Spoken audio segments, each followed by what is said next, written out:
لامیا سوچ ہی رہی تھی کہ وہ بختیار پر گولی چلانے کی ہمت رکھتی ہے، اس کے ہاتھ کہیں کانپ تو نہیں جائیں گے۔ اسے یاد آیا کہ بہت برسوں پہلے اس نے تاجور سے وعدہ کیا تھا، اور ابھی حال ہی میں تاجور نے اسے کیے وعدے کی تجدید بھی کروائی تھی کہ وہ بختیار کو کوئی نقصان نہیں پہنچائے گی۔ لامیا پھر سوچ میں پڑ گئی، تاجور امی میں کیا کروں؟ میں اپنا وعدہ نبھاتے نبھاتے دیکھیں کہاں آ گئی ہوں۔ میری ساری زندگی سہم سہم کر گزر گئی۔ میں نے ہر خوشی ہر سکھ اپنے اوپر حرام کر لیا، اپنا محبت کرنے والا شوہر کھو دیا۔ زندگی میں دوسری بار محبت ملی تو وہ بھی بختیار بابا کی ظلم کی بھیڑ چڑھ گئی۔ بیٹی کی یاد میں تڑپ تڑپ کر جیتی رہی۔ تاجور امی، میں آپ سے کیے وعدے کی سلیب اٹھائے اٹھائے بوڑھی ہونے کو آئی ہوں، لیکن میری زندگی کے امتحان ختم ہونے کو نہیں آتے، اور اب میرے بچوں کی زندگی کے سودے ہو رہے ہیں۔ کیا اب بھی میں اپنے وعدے نبھاتی رہوں؟ لامیا نے پستول دونوں ہاتھوں میں تھام رکھا تھا اور خاموشی سے اپنے ارادے کو گناہ اور ثواب کے ترازو میں تول رہی تھی۔ پھر لامیا کے ہونٹ تھر تھر آئے۔ تاجور امی، کاش آپ مجھے اپنے وعدے سے آزاد کر دیں۔ لامیا نے اپنے اور عالمگیر کے ساتھ ہوئے ظلموں کو یاد کر کے بختیار پر گولی چلانے کے لیے خود کو تیار کر لیا تھا، لیکن اب بھی دل میں خوف خدا تھا اور ضمیر کہہ رہا تھا، لامیا، گناہ اور ثواب کا حساب کتاب کرنے کا تمہیں کوئی اختیار نہیں دیا گیا۔ تمہیں کیا لگتا ہے کہ تمہارا اللہ تمہاری طرف سے غافل ہو گیا ہے، یا تم خود جزا و سزا کے فیصلے کرنے لگی ہو؟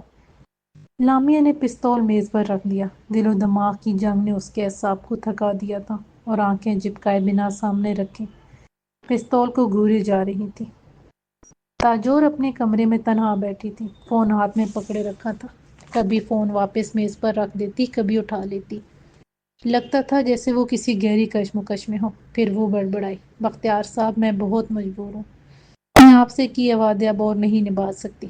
میں ساری زندگی آپ کی خواہشوں کی غلام بن کر جیتی رہی، اب مرنے سے پہلے کچھ اپنی مرضی کا کام کرنا چاہتی ہوں۔ آپ مجھے معاف کر دینا۔ بیوی بنے بنے بہت مدت گزر گئی، اب میں صرف ماں ہوں، ایک ماں اور بس۔ تاجور نے فون اٹھایا اور ایک نمبر ملا کر انتظار کرنے لگی۔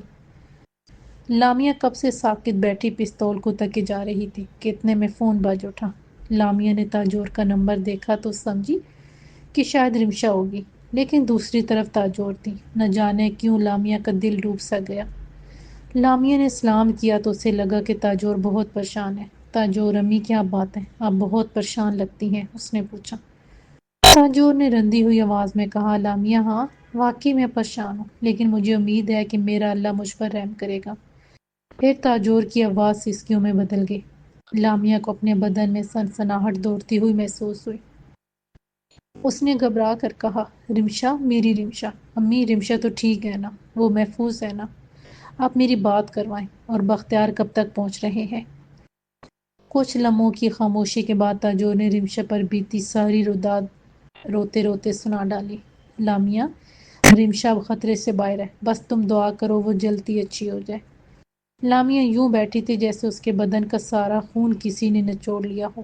ایک ہی بات اس کے ذہن پر ہتھوڑی کی طرح بار بار برس رہی تھی کہ وہ اپنی بیٹی کو دیکھنے کی جس امید پر جی رہی تھی، وہ بیٹی دم توڑنے والی تھی۔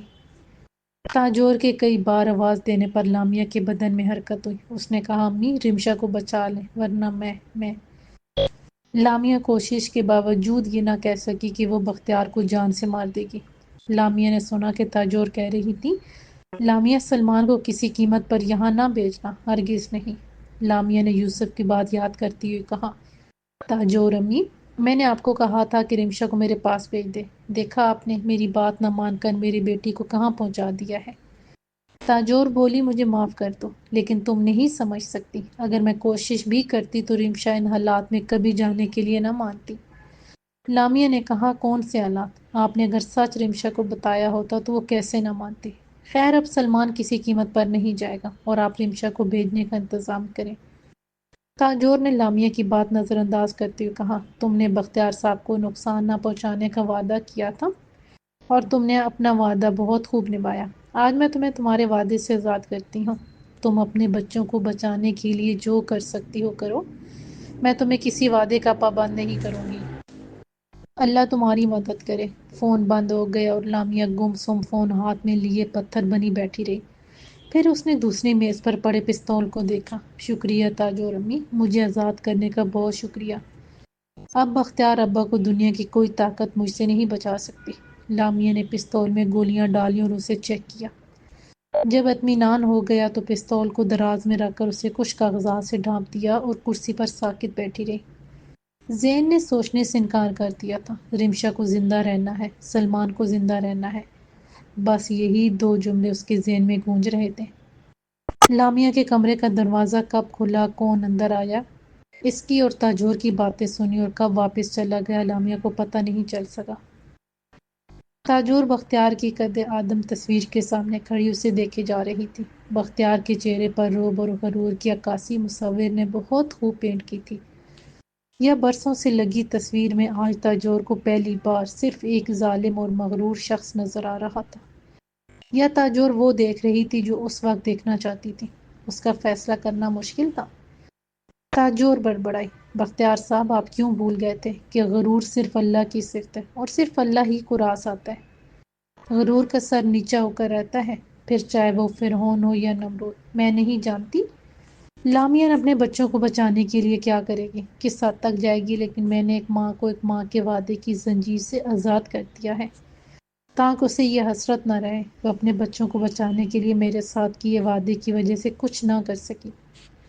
تاجور نے بہتے ہوئے آنسوؤں کو چادر سے صاف کیا اور ایک ہارے ہوئے جواری کی طرح تصویر کے سامنے قالین پر بیٹھ گئے۔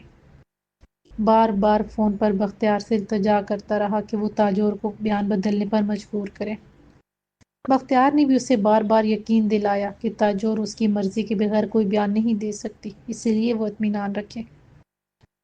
بابر کی تسلی نہیں ہوتی تھی لیکن کوئی بس بھی نہیں چلتا تھا۔ لے دے کر بیوی تھی جس پر اپنا غصہ نکالتا کہ وہ اپنی بیٹی کو لے کر تاجور کے پاس جائے اور رحم کی بھیک مانگے۔ راحت زارا کو لے کر تاجور سے ملنے گئی لیکن وہ تاجور سے کچھ نہ کہہ سکی۔ تاجور سمجھ تو گئی تھی کہ راحت کو بابر نے کس مقصد سے بھیجا ہے۔ تاجور نے راحت سے کہا تم جانتی ہو میں نے بیٹی کی موت کا غم سہا ہے اور مجھے تمہارے دکھ کا اچھی طرح اندازہ ہے، لیکن اب میں تمہیں بتاؤں میں کیا کروں۔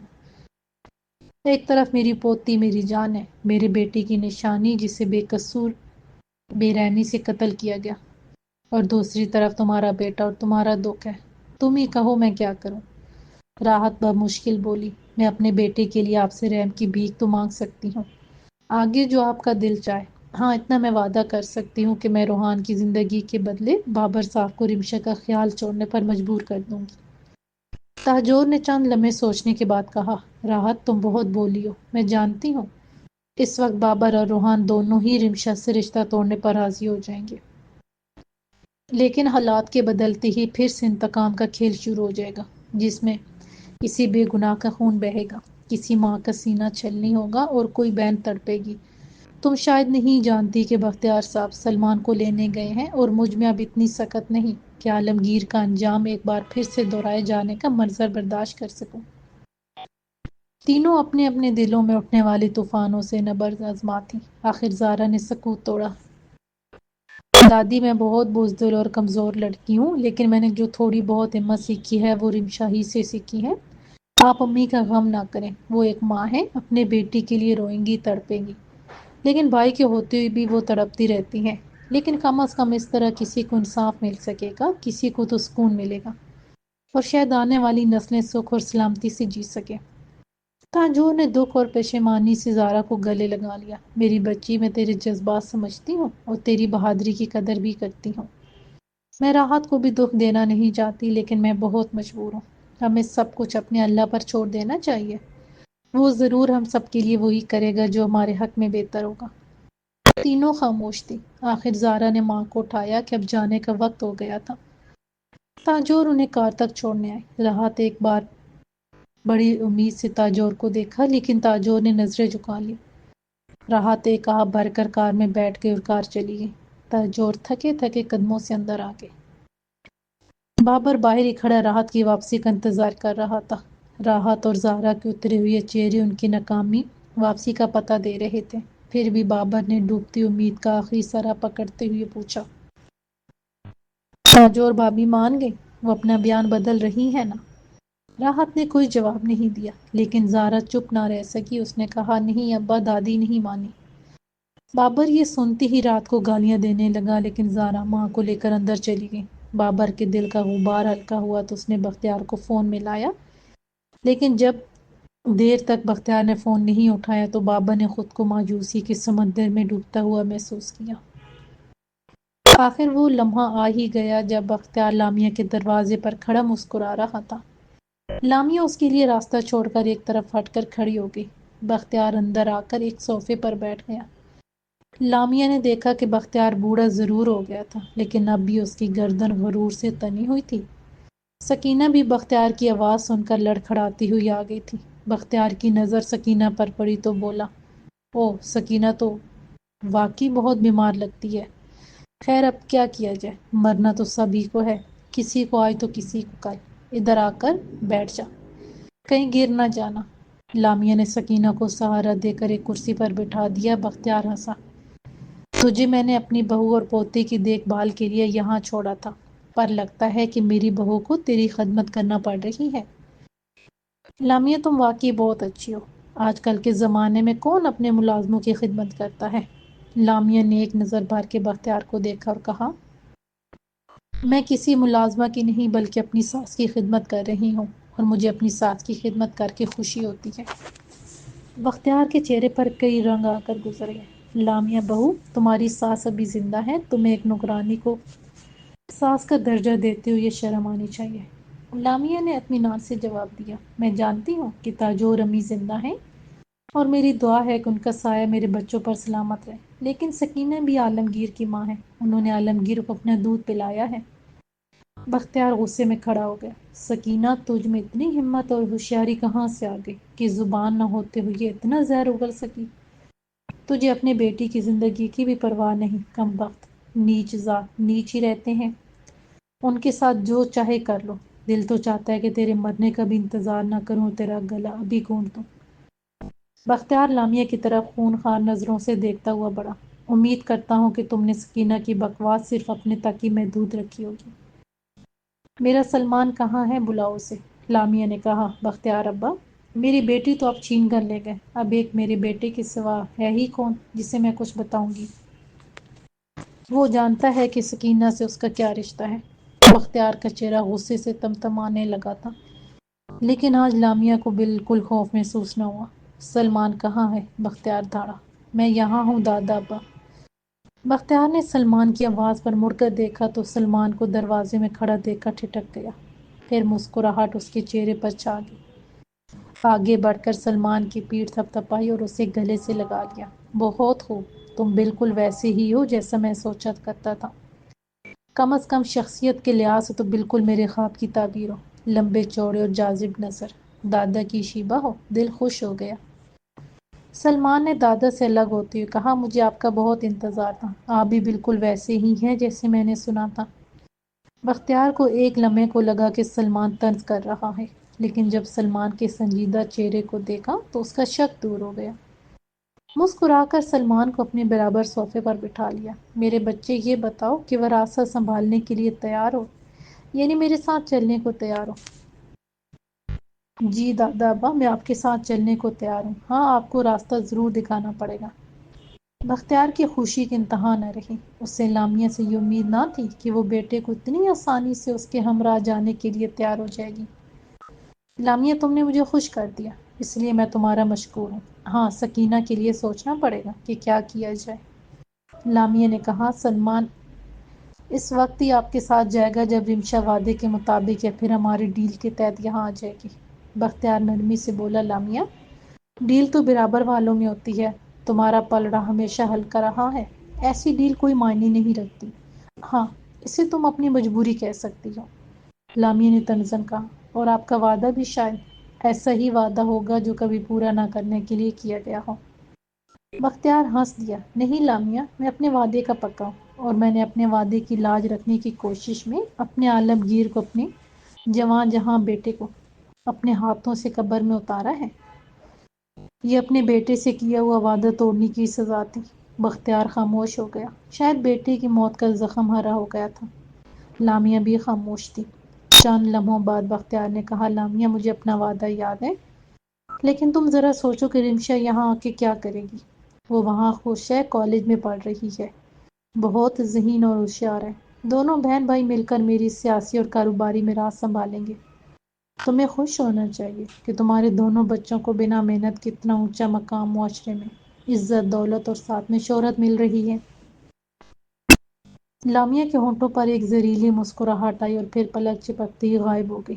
بختیار نے کچھ سوچتے ہوئے کہا، لامیا تم ہماری دنیا کو کبھی نہیں سمجھ پائی ہو۔ خیر جانے دو، تمہیں سمجھ کر کرنا بھی کیا ہے، تمہاری تسلی کے لیے اتنا کافی ہے کہ تمہارے ہمارے بچے ایک شاندار اور مرتبے والی زندگی جئیں گے۔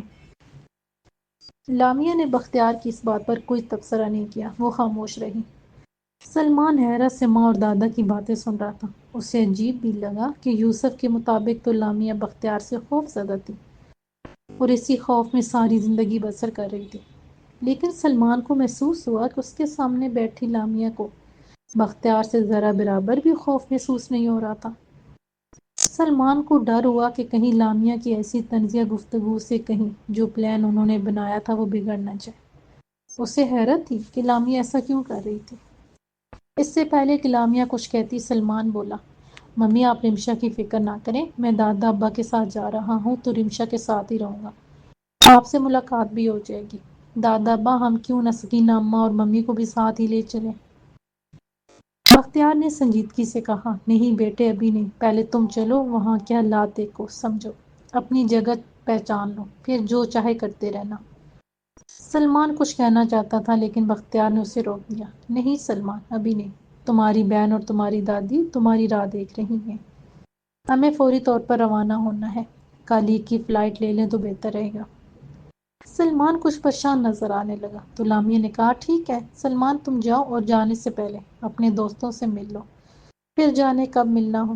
سلمان نے حیرت سے ماں کو دیکھا تو لامیا نے قدرے سختی سے کہا، تم نے کہا تھا نا کہ آج تم اپنے دوستوں کے ساتھ ہوٹل میں کھانا کھانا چاہتے ہو، تو جاؤ، دیر ہو رہی ہے، جاؤ۔ لامیا نے سلمان کو کچھ کہنے کا موقع نہیں دیا اور بازو سے پکڑ کر لڑکھڑاتے ہوئے آہستگی سے بولی، سیدھا یوسف کے پاس جاؤ اور میرے فون کا انتظار کرو، جاؤ فوراً۔ پھر لامیا بختیار سے مخاطب ہوئی، میں کھانا لگاتی ہوں اور سکینہ کو بھی دوا اور کھانا کھلا دو۔ سلمان نے مشکوک نظروں سے لامیا کو دیکھا، جس کے انداز بتا رہے تھے کہ وہ کچھ اور ہی فیصلہ کر چکی ہے اور اب وہ کسی کی سننے والی نہیں۔ سلمان نچار اٹھ کر چلا گیا اور سکینہ کو بھی اپنے ساتھ اندر لے گیا۔ لامیا نے ایک نظر بختیار کو دیکھا، پھر کچن کا رخ کیا۔ کچھ دیر بعد لامیا نے بختیار کو کھانے کی میز پر آنے کی دعوت دی۔ بختیار اٹھتے ہوئے بولا، سلمان کہاں ہے؟ لامیا نے کہا، وہ دوستوں سے ملنے اور سفر کی تیاری کے سلسلے میں باہر گیا ہے، کچھ گھنٹوں میں آ جائے گا۔ بختیار نے کہا، سلمان کو دیکھ کر امید ہے کہ وہ بہت جلد سب سیکھ جائے گا، جس کی وجہ سے میرا اصل جانشین ثابت ہو سکے گا۔ بہو تم نے سلمان کی تربیت وعدے کے مطابق کر کے اپنا وعدہ بہت خوب نبھایا، مجھے تمہاری یہی خوبی بہت پسند ہے۔ لامیا نے کہا، لیکن آپ وعدے کے پکے نہیں ہیں، آپ نے کہا تھا کہ رمشا واپس آئے گی تو سلمان آپ کے ساتھ جائے گا۔ بختیار مسکرا کر بولا، میں وعدہ توڑنا تو نہیں چاہتا تھا، لیکن مجھے احساس نہیں تھا کہ رمشا ایک لڑکی ہے اور اسے ایک دن پرایا ہونا ہے، اسے تمہارے پاس رہنا ہے اور نہ میرے پاس، تو پھر کیوں نہ اس کے لیے اپنے جیسے عالیشان گھرانے کا بندوبست کر دوں، سو میں نے ایسا ہی کیا۔ لامیا نے کہا، میرے شوہر کے قاتلوں کا عالیشان گھرانہ بہت خوب انتخاب ہے۔ بختیار سے اپنی حیرت چھپائی نہ گئی، وہ بولا، لامیا تمہیں یہ کس نے بتایا؟ لامیا نے کرختگی سے جواب دیا، آپ میری مخبری کر سکتے ہیں تو کیا میں آپ کی مخبری نہیں کر سکتی؟ یاد ہے ایک بار آپ سے کہا تھا کہ آپ کے ملازم اتنے بھی وفادار نہیں جتنا آپ سمجھتے ہیں۔ یہ سن کر بختیار کو اپنے غصے پر قابو رکھنا مشکل ہو گیا۔ وہ بولا، نام بتاؤ، اس غدار کا میں اس کی زبان کاٹ دوں گا۔ لامیا نے بھی طنزیہ لہجے میں جواب دیا، کیا تاجور امی کی زبان بھی کاٹ ڈالیں گے؟ بختیار نے حیرت سے کہا، تاجور کو آخر کس چیز نے اتنا نڈر بنا دیا کہ وہ میرے خلاف، اپنے شوہر کے خلاف سازشیں کرنے لگی ہے؟ لامیا نے کہا، آپ نہیں سمجھ سکتے، یہ ممتا کی طاقت ہے، ایک ماں کی محبت ہے، ایک دکھی ماں کا انتقام، جس پوتی کے سہارے وہ جی رہی تھی، جب اس کی سانسیں اکھڑنے لگی ہیں تو ایک ماں کچھ بھی کر سکتی ہے۔ اسے کوئی دھمکی خوف زدہ نہیں کر سکتی۔ بختیار نے کہا اپنی بکواس بند کرو، عورت کمتر ہوتی ہے اور کمتر ہی رہے گی۔ تم خود کو کتنا بھی بہادر سمجھ لو، آخر مجھ سے ہمیشہ ہارتی ہی رہی ہو اور آخری داؤ بھی ہارو گی۔ یہی رمشا کی بات تو یہ بھی رمشا کی غلطی ہے کہ سب اس کی نادانی سے ہوا۔ وہ 2 کوڑی کا پروفیسر ہوں۔ لامیا نے حیرت سے کہا، کون پروفیسر؟ بختیار نے زہریلی مسکراہٹ سے کہا، جانے دو تم اور تمہارے لوگ، ہم جیسے عزت دار لوگوں کے جذبات سمجھ ہی نہیں سکتے۔ خیر رمشا کو اپنی روایت سے بغاوت کی سزا مل گئی ہے، وہ جلد سمجھ جائے گی اور اس کی جان کو کوئی خطرہ نہیں ہے، اطمینان رکھو، میری ڈاکٹر سے بات ہوئی ہے۔ لامیا نے زہر اگلتی ہوئے کہا، بہت دیکھا ہے آپ جیسے غیرت مند اور عزت دار لوگوں کو، سب کے سب جاہل ہیں اور کچھ نہیں۔ بختیار نے غصے سے اٹھتے ہوئے کہا، بس کرو، میری برداشت کا امتحان مت لو لامیا۔ یوں بھی اب یہ کھیل ختم ہوا، بس ایک بار میں سلمان کو لے کر یہاں سے چلا جاؤں۔ لامیا نے دل ہی دل میں کہا، نہیں بختیار بابا، اس بار آپ سلمان کو نہیں، سلمان آپ کو لے کر جائے گا۔ بختیار کھانا کھانے لگا، پھر منتظر اور بے چین لامیا کو دیکھتی ہوئے بولا، لامیا کیوں بے چین ہو رہی ہو؟ تمہارے دونوں بچے عیش کریں گے، ایک نہایت کامیاب زندگی گزاریں گے، ایک ماں کو اور کیا چاہیے؟ سکینہ کی فکر ہے تو مت کرو، اس کا کام ختم ہوا، اب اس کے جانے کا وقت ہے اور ہم میں سے کوئی بھی اسے نہیں روک سکتا۔ لامیا نے کہا، بے شک، جس کا وقت پورا ہو جائے اسے کون روک سکتا ہے، آپ کھانا کھائیں، میں ابھی آئی۔ لامیا نے جواب کا بھی انتظار نہیں کیا اور برابر کے کمرے میں داخل ہو کر دروازہ بند کر لیا اور گہری سانس لے کر اپنے اعصاب کو یکجا کرنے لگی۔ مجھے ہمت کرنا ہوگی ورنہ میں اپنی بیٹی اور بیٹے کو ہمیشہ کے لیے کھو دوں گی۔ لامیا نے الماری کھولی اور پھر دراز میں چابی لگانے لگی تو اسے حیرانی ہوئی کہ دراز لاک نہیں تھی۔ لامیا نے ذہن پر زور ڈالا کہ وہ دراز لاک کرنا کیسے بھول سکتی ہے۔ اسے یاد تھا کہ اس نے لاک کر کے چابی نکال کر ڈریسنگ ٹیبل کی دراز میں رکھی تھی۔ لامیا بےتابی سے دراز کھولے اپنا پستول ڈھونڈ رہی تھی اور ساتھ ہی بڑبڑا رہی تھی، یہیں تو رکھا تھا، کہاں چلا گیا؟ مجھے سلمان کے آنے سے پہلے پہلے بختیار کا کام تمام کرنا ہے۔ لامیا سوچ ہی رہی تھی کہ وہ کس جگہ پستول رکھ سکتی تھی کہ گولی چلنے کی آواز پر اس کے ہاتھ منجمد ہو گئے۔ گولی، یہ کس نے گولی چلائی؟ بختیار بابا نے، لامیا کے ڈوبتے ہوئے دل سے آواز نکلی۔ لامیا کے سن ہوتے بدن میں بجلی دوڑ گئی، وہ تیزی سے دروازہ کھول کر باہر نکلی۔ باہر کا منظر لامیا کے رونگٹے کھڑے کر دینے کے لیے کافی تھا۔ بختیار کرسی سے نیچے گر چکا تھا اور اس کے سینے سے عین دل کے پاس سے خون بہہ کر قالین میں جذب ہو رہا تھا۔ کمرے میں اور کوئی نہیں تھا۔ پھر لامیا کی نظر زمین پر ڈھیر ہوئی سکینہ پر پڑی، جس کے ہاتھ میں اب بھی اس کا پستول موجود تھا اور نیم بے ہوشی کے عالم میں اس کے حلق سے دھیمی دھیمی غراٹ کی آوازیں نکل رہی تھیں۔ یہ تم نے کیا کیا سکینہ ماں، کیا کیا؟ اتنے میں دروازے پر بیل ہوئی، لیکن لامیا کا دروازہ کھولنے کا کوئی ارادہ نہ تھا۔ ایک بار اور بیل ہوئی، پھر کسی کی زوردار ٹکر سے دروازہ پورے زور سے کھل کر ایک دھماکے کی آواز سے دیوار سے جا ٹکرایا۔ یوسف اور سلمان نے پاگلوں کی طرح بختیار کے بے جان جسم پھر حواس باختہ لامیا کو دیکھا، جو ہر چیز سے بے نیاز سکینہ کو ہوش میں لانے کی کوشش کر رہی تھی۔ سکینہ نے بڑی تگ و دو کے بعد آنکھیں کھولیں اور لامیا کے چہرے کو غور سے دیکھا۔ ایک مسکراہٹ اس کے جریوں بھرے چہرے پر ابھری اور پھر اس کی گردن ڈھلک گئی۔ لامیا کے حلق سے ایک چیخ نکلی، وہ سکینہ کو اٹھانے کے لیے جھنجھوڑنے لگی۔ یوسف نے آگے بڑھ کر سکینہ کو لامیا سے جدا کیا اور فرش پر لٹا دیا۔ سلمان یوسف کا اشارہ پا کر آگے بڑھا اور لامیا کو اٹھا کر دوسرے کمرے میں لے گیا۔ یوسف نے فون نکالا اور پولیس سے بات کرنے لگا۔ بختیار کو قتل ہوئی اور سکینہ کو مرے 3 دن ہو گئے تھے۔ پولیس سب کا بیان لے چکی تھی اور یوسف کے وکیل کے مطابق بختیار کے قتل کا کیس قاتل کی اپنی موت کے بعد تقریباً ختم تھا۔ لامیا اور یوسف کو بختیار اور سکینہ کی باڈیز ملنے کا انتظار تھا۔ لامیا، یوسف اور سلمان کب سے خاموش بیٹھے تھے۔ لامیا کا چہرہ زرد دکھائی دیتا تھا، وہ کسی گہری سوچ میں ڈوبی ہوئی تھی۔ پھر جیسے اچانک نیند سے جاگ اٹھی، یوسف کو دیکھا اور پوچھا، یوسف تم سلمان کے ساتھ کیوں آئے؟ تمہیں تو میرے فون کا اپنے ہوٹل میں ہی انتظار کرنا تھا۔ یوسف نے کہا، ہاں، لیکن جب تم نے پلان کے برعکس سلمان کو میرے پاس بھیجا اور سلمان نے بتایا کہ تم عجیب طریقے سے بختیار سے بات کر رہی ہو، تو مجھے شک ہوا کہ طے شدہ پلان سے ہٹ کر تم نے کچھ اور سوچ لیا ہے۔ مجھے لگا کہ زخمی شیرنی آخری داؤ کھیلنے کے لیے اپنی جان پر کھیل جائے گی، اس لیے فوراً سلمان کو لے کر آ گیا۔ لامیا کے سوکھے ہونٹوں پر ایک دھیمی سی مسکراہٹ نمودار ہوئی۔ وہ بولی، لیکن یہ داؤ بھی سکینہ نے چل دیا، بیچاری جاتے جاتے بھی مجھ پر اتنا بڑا احسان کر گئی۔ اس نے میرے ہاتھ گندے نہیں ہونے دیے۔ وہ میری ماں نہیں تھی لیکن ماں کا حق ادا کر گئی۔ سلمان لامیا کی بات سن کر اس کے پاس آ کر بیٹھ گیا اور لامیا سے بولا، ممی، ہم سکینہ اماں کے احسان کا بدلہ ان کے بیٹے کی خدمت کر کے کسی حد تک تو چکا سکتے ہیں، اور میں ایسا ضرور کروں گا۔ لامیا نے حیرت سے سلمان کو دیکھا اور پوچھا، تم؟ لیکن وہ تو یہاں نہیں ہے، تم اس کے لیے کیا کر سکتے؟ میں وہاں جاؤں گا ممی، مجھے وہاں بہت سے حساب چکانے ہیں۔ لامیا نے گھبرا کر سلمان سے کہا، نہیں، میں تمہیں وہاں نہیں جانے دوں گی، تم نہیں جانتے۔ دشمنوں نے ہماری رمشا پر۔ لامیا سہم کر خاموش ہو گئی۔ یوسف اور سلمان نے حیرت سے لامیا کو دیکھا جس کا چہرہ مسلسل جاگنے اور غموں کی شدت سے مرجھا گیا تھا۔ یوسف نے پوچھا، لامیا، رمشا کو کیا ہوا ہے؟ لامیا نے بتایا، ہمارے دشمنوں نے اسے گولی مار دی ہے۔ سلمان اور یوسف ایک ساتھ بولے، کیا کہا؟ کس نے؟ وہ اب کیسی ہے؟ لامیا نے گہرا سانس لے کر کہا، زندہ ہے۔ سلمان لامیا کو گلے لگا کر بولا، ممی، ہم رمشا کو یہاں لے آئیں گے، اب تھوڑا سا حوصلہ اور کر لیں۔ یوسف نے کہا، ہاں، اور یہ سب ایک بھولی بسری کہانی بن جائے گی۔ لامیا بولی، تم وہاں ہرگز نہیں جاؤ گے، سمجھ گئے نا؟ وہ لوگ تمہیں بھی جان سے مار ڈالیں گے۔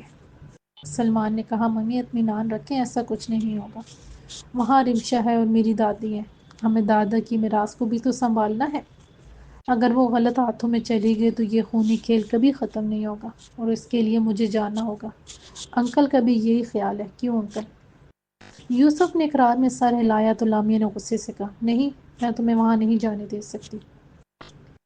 ابھی یہ بحث جاری تھی کہ لامیا کا فون بجنے لگا۔ تاجور امی۔ لامیا نے نمبر دیکھی اور خوفزدہ ہو کر بولی، تاجور امی، اب رمشا کیسی ہے؟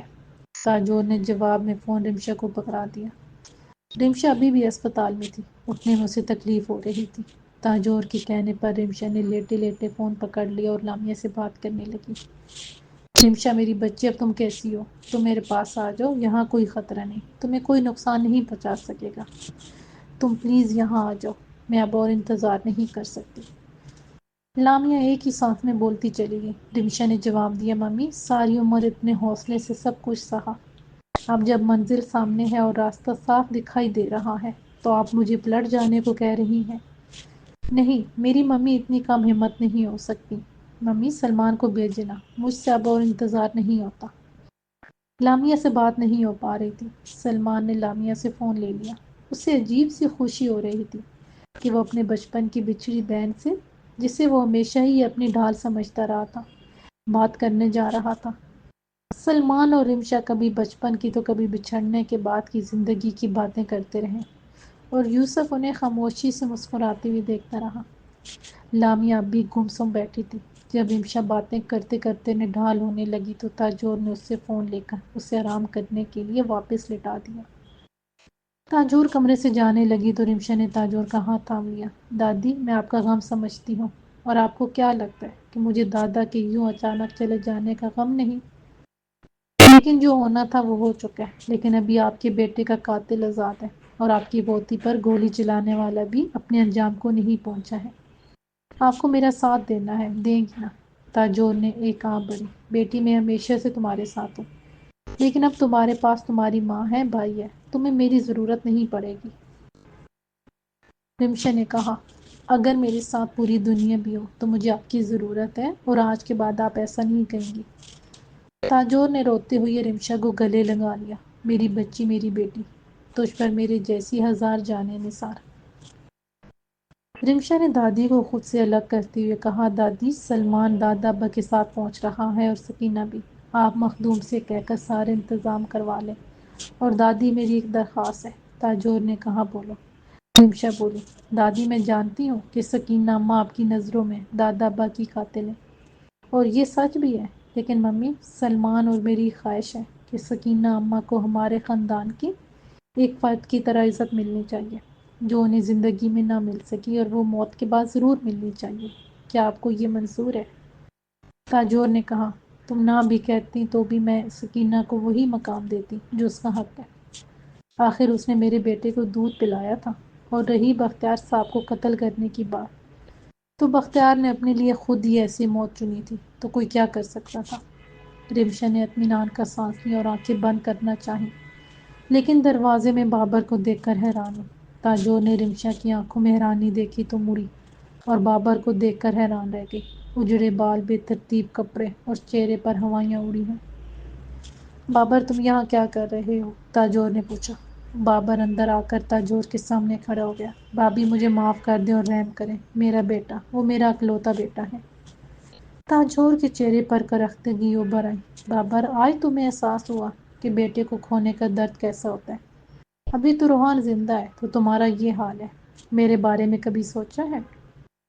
20 برسوں سے تڑپ رہی ہوں، کبھی کسی نے میرے زخموں پر مرہم رکھنے کی ضرورت نہیں سمجھی۔ بابر گڑ گڑاتے ہوئے بولا، میں گزرے وقت کو تو واپس نہیں لا سکتا، لیکن آپ کل ہونے والی مشکل کو روک سکتا ہوں۔ رمشا صحت مند ہو جائے گی، میں روحان کو رمشا کے نزدیک پٹکنے نہیں دوں گا۔ بس آپ اور رمشا اپنا بیان بدل لیں۔ خدا کے لیے اتنا ظلم نہ کریں، خدا کے لیے رحم کریں۔ تاجور نے غصے سے تل ملاتے ہوئے کہا، رحم؟ تمہیں عالمگیر جیسے معصوم اور بے ضرر انسان پر گولی چلاتے رحم آیا تھا؟ یا پھر نگینہ کی جوانی پر رحم آیا تھا؟ کیا قصور تھا اس کا؟ یہی کہ وہ ایک شادی شدہ انسان سے زبردستی شادی نہیں کرنا چاہتی تھی۔ بابر نے ہاتھ جوڑتے ہوئے کہا، چاچی، گولی میں نے نہیں چلائی تھی اور نہ ہی میں نے نگینہ کو مر جانے کو کہا تھا۔ تاجور نے نفرت سے کہا، تم نے چلائی یا تمہارے کہنے پر چلائی؟ تم نے نگینہ کو مارا یا مر جانے پر مجبور کیا؟ مجھے اس بات سے کوئی فرق پڑتا ہے۔ میرا بے گناہ بیٹا تمہارے انتقام کی بھینٹ چڑھ گیا اور کسی کو اس پر، مجھ پر رحم نہ آیا۔ تمہاری بہن نے تمہاری ضد کے آگے موت کو ترجیح دی۔ تمہیں اپنی ماں پر بھی رحم نہ آیا۔ بابر، جو دوسروں پر رحم نہیں کھاتے، انہیں اپنے لیے بھی کسی رحم کی امید نہیں رکھنی چاہیے۔ بابر کو اس طرح گڑ گڑاتے اور روتے رمشا نے پہلی بار دیکھا تھا۔ ایک بار تو اس کا بھی دل چاہا کہ روحان کو معاف کر دے، لیکن پھر یہ خیال کہ اگر یہی گولی ولید کو لگی ہوتی اور اسے کچھ ہو جاتا تو وہ، اسی سوچ کے ساتھ رحم کی ہلکی سی کرن جو رمشا کے دل میں جاگی تھی دم توڑ گئی۔ رمشا نے بابر کے مسلسل گڑ گڑانے پر تاجور کے چہرے پر نرمی کے آثار دیکھے تو بولی، چاچا، یہ ممکن نہیں۔ روحان نے جرم کیا ہے تو سزا تو پائے گا، اور صرف روحان ہی کیوں، میرے باپ کے قاتل کو بھی سزا ملنی ہے۔ ابھی ان کا مجرم، میری دادی کا مجرم، آزاد گھوم رہا ہے اور یہ ٹھیک نہیں۔ مجھے اپنی ماں کے آنسوؤں کا حساب چکانا ہے، اپنی دادی کے غم کا ہر جانہ وصول کرنا ہے۔ آپ جائیں، ہمارے پاس آپ کے لیے کچھ نہیں سوائے نفرت کے۔ بابر نے حیرانی سے رمشا کو دیکھا تو اس نے پھر کہا، جی چاچا، میں اپنے باپ کے قتل کا کیس دوبارہ کھلواؤں گی اور مجرم کو سزا دلوا کر رہوں گی۔ بابر کے چہرے پر بدحواسی چھا گئی تھی۔ وہ الٹے قدموں کمرے سے نکل گیا۔ تاجور نے رمشا سے پوچھا، عالمگیر کا بدلہ تم کیسے لوگی؟ رمشا نے کہا، دادی آپ فکر نہ کریں، ولید نے ایک وکیل سے بات کر لی ہے۔ ہم ابو کا کیس دوبارہ لڑیں گے اور بابر چاچا کو سزا مل کر رہے گی۔ تاجور نے کوئی جواب نہیں دیا۔ بابر بدحواس ہو کر گھر پہنچا اور کسی سے کوئی بات کیے بنا اپنے کمرے میں خود کو بند کر لیا۔ راحت جب بابر سے تاجور کے فیصلے کے بارے میں پوچھنے آئی تو بابر ایک سوٹ کیس میں اپنا سامان رکھ رہا تھا۔ راحت نے بدحواسی میں پوچھا، آپ یہ کیا کر رہے ہیں؟ کہاں جا رہے ہیں؟ تاجور نے کیا کہا، روحان گھر تو آ جائے گا نا؟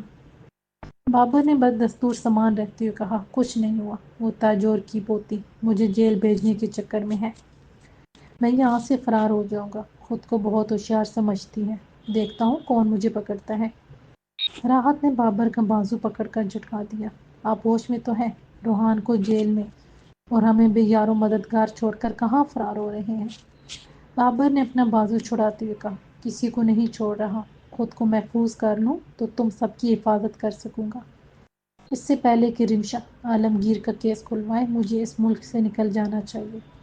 اور خبردار، تم نے اگر اس بات کی ہوا بھی کسی کو لگنے دی، جان سے مار ڈالوں گا۔ اپنی جان اتنی پیاری اور ہمارا بیٹا جیل میں سڑتا رہے، پولیس کی ستم سہتا رہے، اس کا کچھ نہیں۔ بابر صاحب، خود غرضی کی کوئی حد ہوتی ہوگی، لیکن آپ کے پاس تو کوئی حد نہیں۔ بابر نے سوٹ کیس اٹھایا۔ میں جا رہا ہوں، تم زہرا کا خیال رکھنا، میں کسی محفوظ جگہ پہنچ کر اطلاع کر دوں گا۔ اور رہی روحان کی بات، تو میں نے اسے ایک بار نہیں 1000 بار سمجھایا تھا کہ غصہ اور جلد بازی میں کام بگڑ جایا کرتے ہیں۔ میرے تجربات سے ہی کچھ سیکھ لے، لیکن نہیں، اس پر تو رمشا کا بھوت سوار تھا، اب بھگتے۔ اس کی وجہ سے میں اتنا بے عزت اور خوار ہوا ہوں۔ جو لوگ میری جوتی کے نوک پر رہتے تھے، ان کے آگے ہاتھ جوڑ جوڑ کر گڑ گڑایا ہوں، منتیں کی ہیں۔ میری زندگی بھر کی کوشش، محنت اور کمائی سب تمہارے بیٹے کے غصے کی بٹی میں جل رہی ہے۔ میں جا رہا ہوں، یہ کہہ کر بابر باہر نکل گیا۔ راحت بس اتنا ہی کہہ سکی۔ واہ بابر صاحب، بیٹا غلط کام کرے اور کامیاب ہو تو آپ کا بیٹا، اور بیٹا غلط کام کرے اور بگڑ جائے تو میرا بیٹا۔ رمشا ولید اور مخدوم کے ہمراہ ایئرپورٹ پر سلمان کے پہنچنے کا انتظار کر رہی تھی۔ ہر کوئی اپنی اپنی سوچ میں ڈوبا ہوا تھا۔ رمشا سوچ رہی تھی کہ آخر وہ دادا سے جیت ہی گئی، لیکن وہ اپنے دادا کو اس طرح ہمیشہ کے لیے کھو دے گی، اس نے کبھی نہیں چاہتا۔ وہ دادا کو بتانا چاہتی تھی کہ وہ غلط ہے، لیکن قسمت نے اس کا موقع نہیں دیا۔ رمشا جیت تو گئی تھی، لیکن اس کی خوشی میں دادا کی جدائی کا غم برابر کا شریک تھا۔ اسے دادا کی بچپن سے لاڈ پیار اور اس کی ہر ضد پوری کرنے کی بہت سی باتیں یاد آ رہی تھیں۔ آنکھیں بار بار بھیگ جاتی اور ہر یاد پر اس کے ہونٹوں سے آہ نکل جاتی۔ دادا ابا، کاش آپ میری محبت کو سمجھتے، کاش آپ محبت کی طاقت کو سمجھے ہوتے۔ محبت کی طاقت کے آگے دولت کی طاقت کی کوئی حیثیت نہیں ہے۔ لیکن آپ کو یہ معمولی سی بات سمجھ میں نہ آ سکی۔ دوسرے ہی لمحے رمشا سلمان سے ملنے کے لیے بے چین ہو جاتی۔ سلمان کی محبت ہر غم، ہر پچھتاوے اور ہر دکھ پر چھا جاتی۔ رمشا نے دیکھا کہ مخدوم ایک کونے میں رکھی کرسی پر گردن جھکائے بیٹھا تھا۔ رمشا کو بہت دکھ محسوس ہوا۔ اس نے ولید کو اشارہ کیا اور وہ رمشا کی ویل چیئر دھکیلتا ہوا مخدوم کے قریب پہنچ کر رک گیا۔ رمشا نے مخدوم کے کاندھے پر ہاتھ رکھا۔ مخدوم چاچا، غم بانٹنے سے کم نہیں ہوتا، لیکن اس کی شدت میں کمی ضرور ہو جاتی ہے۔ مخدوم نے جواب نہیں دیا، لیکن پلکوں پر رکے آنسو ضرور ڈھلک آئے تھے۔ رمشا نے پھر کہا، آپ کی ماں یقیناً بہت عظیم تھی۔ اتنی بڑی قربانی دینا کسی عام آدمی کی بس کی بات نہیں۔ اٹھیں اور اپنی ماں کا استقبال کریں۔ رمشا نے مخدوم کو اٹھنے میں مدد دی اور بولی، ہم بہن بھائی اپنی دادی کو اسی عزت کے ساتھ ان کی آخری آرام گاہ تک پہنچائیں گے جس کی وہ حقدار ہیں۔ مخدوم آنسو بہاتا رہا۔ رمشا نے مخدوم کو چاچا کہہ کر گلے لگا لیا۔ مخدوم اب سسکیاں لے کر رو رہا تھا۔ رمشا نے جیسے ہی سلمان کو اندر سے نکلتے دیکھا، سلمان اور رمشا کی آنکھیں ملیں تو دونوں بہن بھائیوں کی آنکھوں سے آنسو جھلک پڑے۔ سلمان نے گھٹنوں کے بل بیٹھتے ہوئے رمشا کو اپنے قریب کر لیا۔ دونوں کو ولہانہ ملتے دیکھ کر سب کی آنکھیں نم ہو گئی تھیں۔ جب دلوں کا غبار کم ہوا تو رمشا نے ولید کا تعارف کروایا۔ سلمان، ولید سے ملو، یہ میرے دوست ہیں۔ سلمان کو حیرت ہوئی، دوست؟ اچھا، یہاں بھی ایسا ہوتا ہے؟ رمشا ہنس دی، کیوں؟ کیا محبت کرنے والے صرف امریکہ میں ہوتے ہیں؟ سلمان نے کہا، نہیں، لیکن میں نے یہاں کے بارے میں کچھ اور ہی سنا تھا۔ رمشا نے کہا، اکثر سنی سنائی باتیں سچ نہیں ہوتی۔ سلمان نے ولید سے مصافحہ کرنے کے لیے ہاتھ بڑھایا۔ وہ سب لوگ بختیار سکینہ کے جنازوں کے ساتھ گھر پہنچے۔ تاجور سلمان کو گلے لگائے دیر تک روتی رہی۔ بختیار کو دفنائے ہوئے 1 ہفتہ ہو گیا تھا۔ روحان کا کیس چل رہا تھا۔ اس کی پیروی کرنے والا ایک معمولی سا وکیل تھا۔ بابر کا کچھ پتہ نہ تھا۔ چند دنوں میں ہی روحان کا حال قابل رحم ہو چکا تھا، لیکن اب بھی کورٹ میں وہ رمشا کو خیر برساتی نظروں سے ہی دیکھتا تھا۔ لیکن اب رمشا کو اس کی نظروں کی پرواہ تھی اور نہ کوئی خوف محسوس ہوتا تھا۔ ترس آتا تھا تو صرف راحت اور زہرا پر، لیکن کوئی کچھ نہیں کر سکتا تھا۔ آخر روحان کو قتل کی کوشش کے جرم میں 7 سال کی قید سنا دی گئی۔ رمشا بھی اب صحت مند ہو گئی تھی۔ سلمان ولید کے روز آنے اور رمشا کا خیال رکھنے کی وجہ سے ان کا رشتہ سمجھ گیا تھا اور خوش تھا کہ رمشا کو ایک مخلص ساتھی ملا تھا۔ اسے رمشا کی زبانی وہاں کی باتیں سن سن کر حیرت ہوتی کہ یہ دنیا اس کی دنیا سے کتنی مختلف تھی۔ آخر ایک رات کھانے کے بعد رمشا، سلمان اور تاجور ساتھ بیٹھے تھے کہ سلمان نے کہا، دادی میں اب واپس جانا چاہتا ہوں، ممی بھی وہاں اکیلی ہیں اور میں چاہتا ہوں کہ رمشا بھی میرے ساتھ چلے۔ ممی نے رمشا کی جدائی بہت صحیح ہے اور اب انہیں انتظار نہیں کروانا چاہیے۔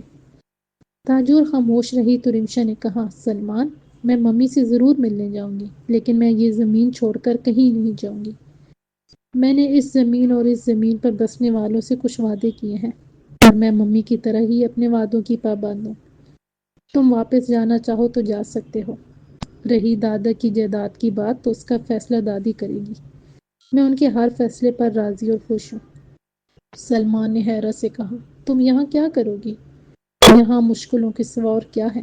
وہاں ہمارا گھر ہے، ہماری ممی ہے اور تم اتنی ٹیلنٹڈ ہو، تمہارے لیے تو آگے بڑھنے کے بہت چانسز ہیں۔ بے وقوفی مت کرو، اور رہی دادی کی بات تو وہ بھی ہمارے ساتھ چلے، ان کا اب یہاں ہے ہی کون۔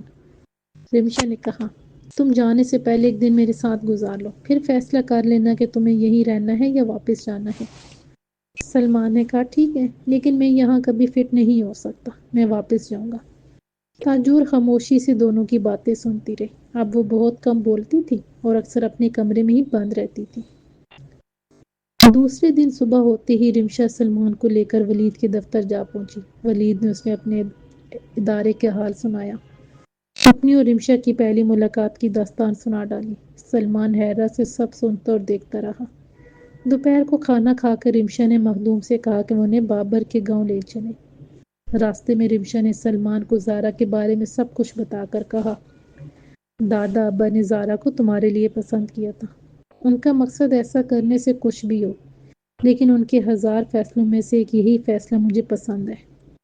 زارا بہت اچھی اور معصوم لڑکی ہے، اسے بہت ہی مخلص اور محبت کرنے والا شوہر ملنا چاہیے۔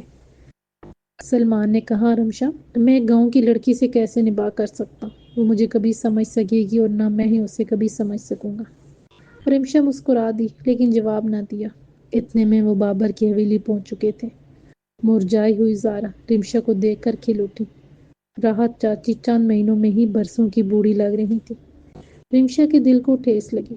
راحت نے بتایا کہ بابر کے ملک سے بھاگ جانے کے بعد سے ساری جائیداد کے بہت سے حقدار پیدا ہو گئے تھے، جن میں زارا کے چاچا بھی شامل تھے، اور کچھ تو زارا کا رشتہ محض جائیداد کی لالچ میں مانگ رہے تھے۔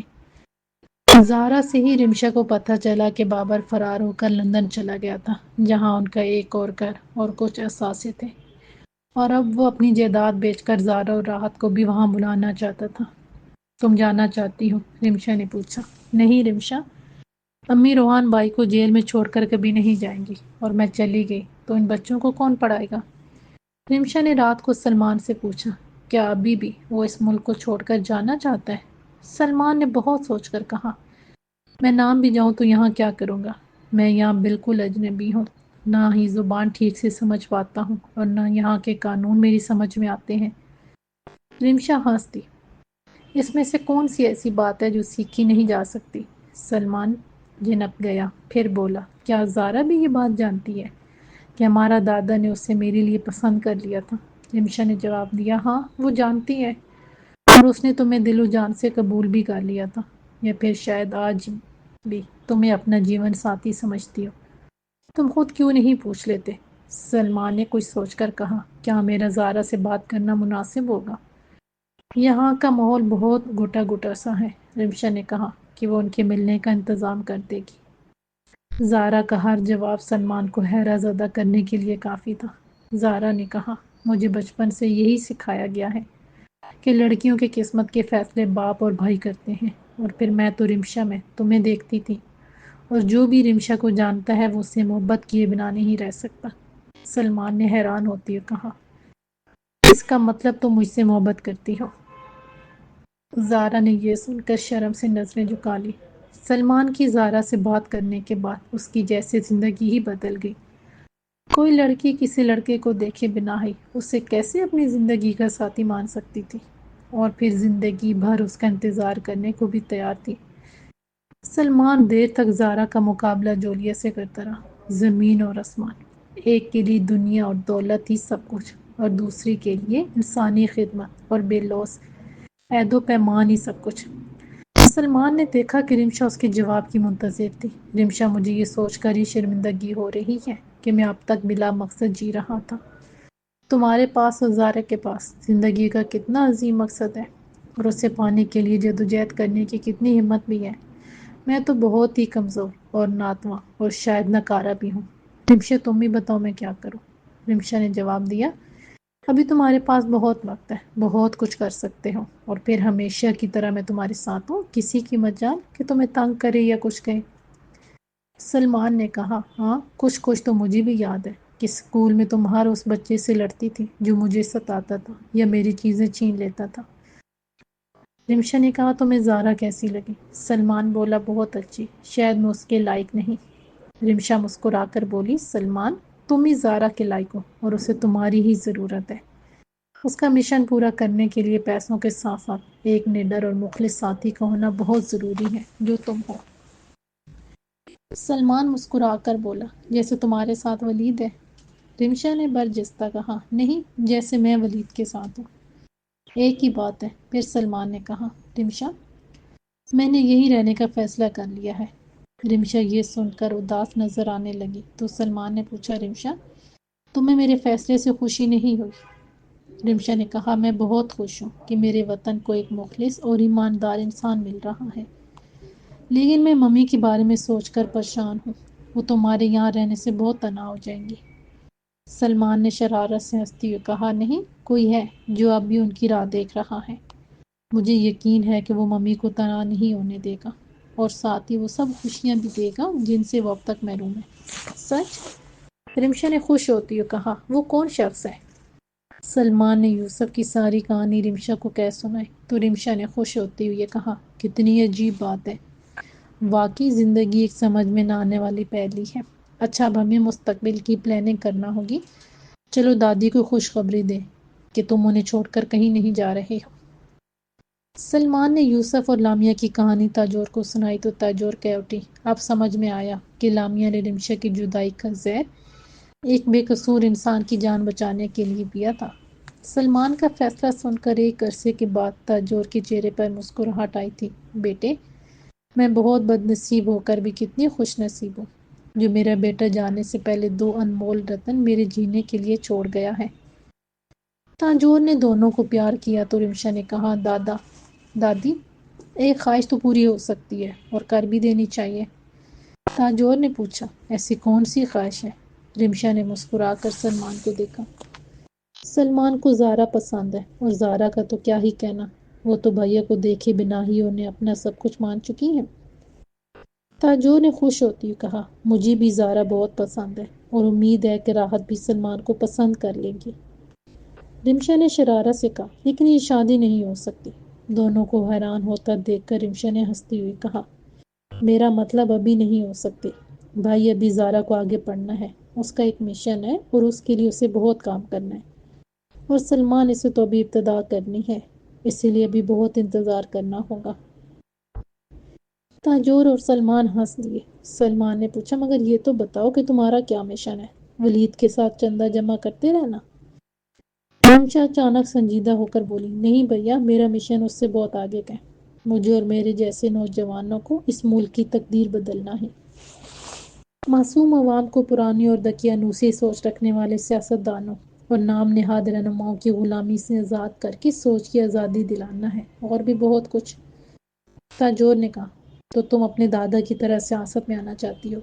رمشا نے جواب دیا، نہیں اور ہاں بھی، ہاں میں سیاست میں آنا چاہتی ہوں اور ضرور آؤں گی، لیکن میری سیاست دادا با کی سیاست سے بہت الگ ہوگی، اور میرا مقصد اپنی ذات سے ہٹ کر دوسروں کی زندگی سنوارنا ہوگا۔ اس کے بعد کسی نے کوئی سوال نہیں کیا، سب کے ذہنوں میں اپنے اپنے سوال اور جوابوں کی کھوج تھی۔ لامیا نے سلمان کے مستقل پاکستان میں رہنے کے فیصلے کو بھاری دل سے سنا، لیکن اعتراض نہ کیا۔ رمشا نے لامیا کو پاکستان آنے کو کہا تو لامیا فوری کوئی فیصلہ نہ کر سکی۔ لمحوں میں پاکستان میں بیتی ہوئی ہولناک یادیں نظر کے سامنے سے کسی فلم کی طرح گزر گئی۔ لامیا کے مدمل ہوتے زخم جیسے پھر سے ہرے ہو گئے۔ عالمگیر کی یاد نے لامیا کو اداس کر دیا۔ لامیا کی خاموشی پر رمشا نے پوچھا، ممی کیا ہوا؟ آپ نے جواب نہیں دیا، آپ کب آ رہی ہیں؟ لامیہ نے ایک جرجری سی لی اور بولی، رمشا، میں پاکستان سے جڑی دکھ بھری یادوں کو پھر سے زندہ ہوتے برداشت نہیں کر سکوں گی۔ تم مجھ سے ملنے کیوں نہیں آ جاتی؟ رمشا کو احساس تھا کہ لامیہ کے لیے پاکستان آنا بہت تکلیف دہ ہوگا۔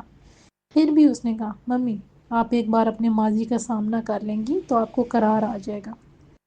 ظلم کا خاتمہ دیکھ کر آپ کو خوشی ہوگی، اور پھر جب آپ ہم دونوں کو ایک بڑے مقصد کے لیے جدوجہد کرتا دیکھیں گی تو آپ کی ساری تکلیف ہمارے لیے دعا میں تبدیل ہو جائے گی۔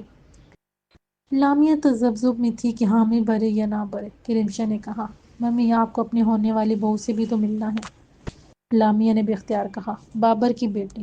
اس نے سوچا، اس کے شوہر کے قاتل کی بیٹی اس کی بہو بنے گی، وہ کیسے اسے قبول کر پائے گی؟ رمشا نے کہا، جی ممی، لیکن زارا ایک مظلوم لڑکی ہے جو میری طرح ہی اپنے ملک سے جہالت دور کرنے کے لیے جہاد کر رہی ہے۔ آپ بھی اسے میری نظر سے دیکھیں گی تو بے اختیار محبت کرنے لگیں گی۔ لامیہ ہنس دی، رمشا، تم بہت ضدی ہو۔ اپنی بات منوانے کے لیے تمہارے پاس ہمیشہ ہی جواز اور دلیلیں ہوتی ہیں۔ ٹھیک ہے، میں ہی آ جاتی ہوں، لیکن میں وہاں مستقل رہنا نہیں چاہوں گی۔ رمشا نے ہنس کر کہا، جی ممی، آپ اپنی بیٹی کو خوب پہچانتی ہیں، اور ہاں، میں تو آپ پر ہی گئی ہوں۔ ہارنا مجھے نہیں آتا، ہاں، جیتنے پر بھی میرا زور نہیں، لیکن میں اپنے حق اور سچائی کی جیت کے لیے لڑنا جانتی ہوں۔ لامیہ کی آنکھیں نم ہو گئی تھیں۔ اس نے کہا، رمشا، مجھے اپنی بیٹی پر فخر ہے۔ لامیہ کو پاکستان جانے کے خیال ہی سے وحشت ہو رہی تھی۔ عالمگیر کی یادیں وہاں پر ہونے والی ہولناک واقعات اسے دہلائے دیتے تھے۔ لامیہ نے یوسف سے رمشا کی ضد کا ذکر کرتے ہوئے پوچھا کہ وہ جائے یا انکار کر دے اور رمشا کو ہی یہاں آنے پر مجبور کرے۔ یوسف نے کچھ سوچا، پھر لامیہ کی ہمت بندھاتے ہوئے کہا کہ اسے ضرور جانا چاہیے۔ برسوں کے بسے خوف سے نجات پانے کے لیے اس خوف کا سامنا کرنا ضروری تھا۔ آخر لامیہ نے یوسف کی ہمت دلانے پر پاکستان جانے کا فیصلہ کر لیا تھا۔ رمشا کو ایئرپورٹ پر ایک ایک لمحہ کاٹنا 2 بار ہو رہا تھا۔ ممی، وہ بار بار اس لفظ کو دہراتی، جیسے اس کی مٹھاس سے اپنی زندگی کو سیراب کرنا چاہتی ہوں۔ وہ سوچ رہی تھی کہ دادی نے اسے کبھی ممتا کی کمی محسوس نہیں ہونے دی، لیکن پھر بھی ماں کی محبت کی پیاس کسی اور کی محبت نہیں بجھا سکتی۔ سلمان اس کی بے چینی کو غور سے دیکھ رہا تھا اور سوچ رہا تھا کہ رمشا چند مہینوں سے ممی کے بارے میں جان کر بے چین ہو گئی تھی، اور ممی نے 20 برس کس طرح کاٹے ہوں گے۔ کاش میں نے کبھی ان سے پوچھا ہوتا کہ وہ راتوں کو کسے یاد کر کے روتی رہتی تھی۔ ممی، آپ نے بہت دکھ اٹھائے ہیں، بہت غم سہے ہیں، اب آپ کو وہ سب خوشیاں ملیں گی جن کے لیے آپ ترستی رہی ہیں۔ لامیہ نے لوگوں کے جھرمٹ میں ایک ہی نظر میں رمشا کو پہچان لیا۔ دونوں ایک دوسرے کی باہوں میں جکڑی ہوئی آنسوؤں سے مدتوں کا غبار دھو رہی تھیں۔ تاج اور سلمان اور ولید، کسی نے بھی انہیں الگ کرنے یا چپ کرانے کی کوشش نہیں کی کہ اس سیلاب کا بہہ جانا ہی اچھا تھا۔ مخدوم اپنی فیملی کے ساتھ ایک طرف کھڑا اس عجیب و غریب ملاپ کا منظر دیکھ کر ابیدہ تھا۔ آخر تاجور نے لامیہ کو رمشا سے الگ کر کے اپنے گلے لگا لیا۔ لامیہ نے مخدوم سے معافی مانگی کہ وہ اس کی ماں کی بحفاظت واپسی نہ لا سکے، لیکن مخدوم کو جو مقام رمشا نے دیا تھا وہ ہر چیز کی تلافی کر چکا تھا۔ لامیہ نے مخدوم کو اپنے بھائی کا درجہ دیا۔ لامیہ کو آئے 1 مہینہ ہو گیا تھا۔ اسے خوشی تھی کہ سلمان بہت جلد وہاں کے طور طریقے سیکھ رہا تھا، اور سب سے بڑھ کر کہ اسے اپنی زندگی کا ایک مقصد دکھائی دینے لگا تھا۔ رمشا نے لامیہ کو ولید سے بھی ملوا دیا۔ لامیہ کو خوشی تھی کہ رمشا نے ایک لائق اور مخلص انسان کا انتخاب کیا تھا۔ تاجور کے اصرار کے باوجود لامیہ نے واپس جانے کا فیصلہ کر لیا تھا۔ لامیہ بچوں سے جلدی ملنے کا وعدہ لے کر جہاز پر سوار ہو گئی تھی۔ سفر کے دوران وہ سوچتی رہی کہ سب اپنی اپنی منزل کی جانب بڑھ گئے ہیں، کیا اس کی بھی کوئی منزل ہے یا وہ یوں ہی بھٹکتی رہے گی؟ اچانک زندگی خالی خالی سی ہو گئی تھی، جیسے اب کوئی مقصد ہی نہ رہا ہو، کچھ کرنے کو باقی نہ رہا ہو، کسی کے لیے جدوجہد کی جائے۔ لامیہ کو حیرت تھی کہ اب وہ اب کس کے لیے اداس ہو رہی تھی۔ سب کچھ بہت اچھا تھا اور کوئی خوف نہیں رہا تھا، لیکن اس سے اپنے اندر ایک خلا محسوس ہو رہا تھا۔ کیوں؟ اس کا کوئی جواب لامیہ کو سمجھ میں نہیں آ رہا تھا۔ سان فرانسسکو کے ایئرپورٹ پر جہاز لینڈ کر گیا تھا، اور لامیہ سوچ رہی تھی کہ اب تک یوسف واپس نیو یارک چلا گیا ہوگا۔ اسے سینٹا کروز میں اپنے گھر جانے کو دل ہی نہیں چاہ رہا تھا۔ خالی گھر کتنا سنسان ہوگا، نہ سکینہ ہوگی اور نہ ہی سلمان۔ میں وہاں کیا کروں گی؟ انہی سوچوں میں گم جب لامیا اپنا سوٹ کیس اٹھانے ایئرپورٹ کی بلڈنگ سے باہر آئی تو اس کی نظر یوسف پر پڑی، تو جانے کیوں اسے لگا کہ اس کی راہوں کا ساتھی اس کا منتظر کھڑا ہے۔ یوسف نے لامیا سے اس کا سوٹ کیس لے لیا اور دونوں خاموشی سے پارکنگ کی طرف جانے والی لفٹ کی جانب چل دیے۔ تم واپس نیو یارک نہیں گئے؟ لامیا نے پوچھا۔ یوسف نے چلتے چلتے جواب دیا، گیا تھا، پھر سلمان نے بتایا کہ تم سان فرانسسکو آ رہی ہو تو میں یہاں چلا آیا۔ لامیا جواب جانتی تھی لیکن شاید یوسف کی زبانی سننا چاہتی تھے۔ مجھے ریسیو کرنے تم امریکہ کے دوسرے کنارے سے اس کنارے آئے، کیوں؟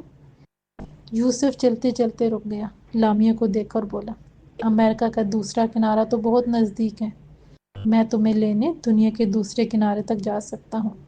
یوسف نے کچھ ایسی اپنائیت سے کہا کہ لامیا کی ساری تنہائی اور دکھ یوسف کی محبت میں ڈوب گئے۔ لامیا نے مسکرا کر کہا، یوسف، میرے بچے اپنی اپنی زندگی کے حصول کے لیے کوشاں ہیں، میرا کام ختم ہوا، مجھے اپنی زندگی کا کوئی مقصد ہی نظر نہیں آ رہا، اتنا خالی پن تو میں نے کبھی محسوس ہی نہیں کیا، اب میں کس لیے بے چین ہوں؟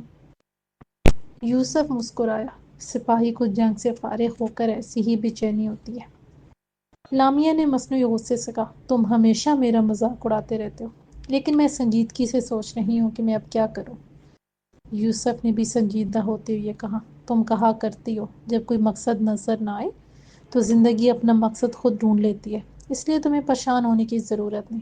لامیا نے کہا، میں سمجھی نہیں، میں خود کو بہت تنہا محسوس کر رہی ہوں۔